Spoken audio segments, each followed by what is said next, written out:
நம் ஆண்டவர் இயேசு கிறிஸ்துவின் நாமத்தினால் மகிழ்ச்சியும் சமாதானமும் நம் அனைவரோடும் இருப்பதாக. திருவெளிப்பாடு 3:15 முடிய. உன் செயல்களை நான் அறிவேன். நீ குளிர்ச்சியாகவும் இல்லை, சூடாகவும் இல்லை. குளிர்ச்சியாகவோ சூடாகவோ இருந்திருந்தால் எத்துணை நலமாய் இருந்திருக்கும். இவ்வாறு நீ குளிர்ச்சியாகவோ சூடாகவோ இல்லாமல் வெதுவெதுப்பாய் இருப்பதால் என் வாயிலிருந்து உன்னை கக்கி விடுவேன். எனக்கு செல்வம் உண்டு, வளமை உண்டு, ஒரு குறையும் இல்லை என நீ சொல்லிக் கொள்கிறாய். ஆனால் நீ இழிந்த இரக்கத்தக்க வறிய பார்வையற்ற ஆடையற்ற நிலையில் இருக்கிறாய் என்பது உனக்கு தெரியவில்லை.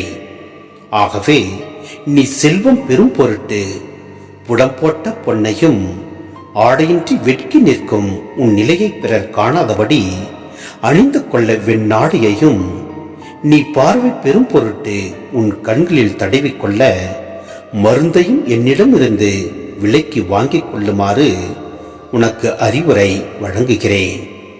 நான் யார் மீது அன்பு செலுத்துகிறேனோ அவர்களை கடிந்து தண்டித்து திருத்துகிறேன்.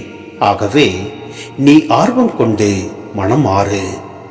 இதோ நான் கதவு அருகில் நின்று தட்டி கொண்டிருக்கிறேன்.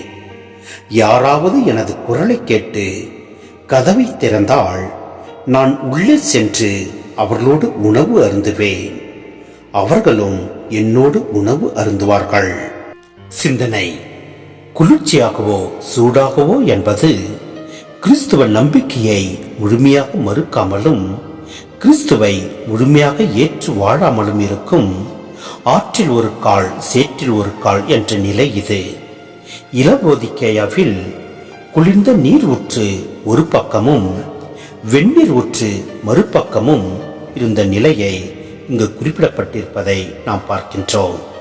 மேலும் கதவு அருகில் நின்று தட்டி கொண்டிருக்கிறேன். ஆம், ஒவ்வொரு கிறிஸ்தவரும் தம் குற்றங்களுக்காக மனம் வருந்தி நல்லதொரு கிறிஸ்துவ வாழ்வு வாழ கிறிஸ்துவால் அழைக்கப்படுகிறார். அதே நேரத்தில் நிலை வாழ்வை அளிக்க வரும் இயேசு கிறிஸ்துவின் இரண்டாம் வருகையையும் இது காட்டுகின்றது. எனவே நாம் முழுமையாக நம் ஆண்டவரில் நம்பிக்கை கொண்டு வாழ்வோம். எல்லா சூழ்நிலைக்கும் நம் ஆண்டவருக்கு நன்றி கூறி நாம் ஆண்டவரோடு இணைந்து பயணிப்போம். ஆற்றில் ஒரு கால் சேற்றில் ஒரு கால் என்ற நிலை நம்மில் இராது.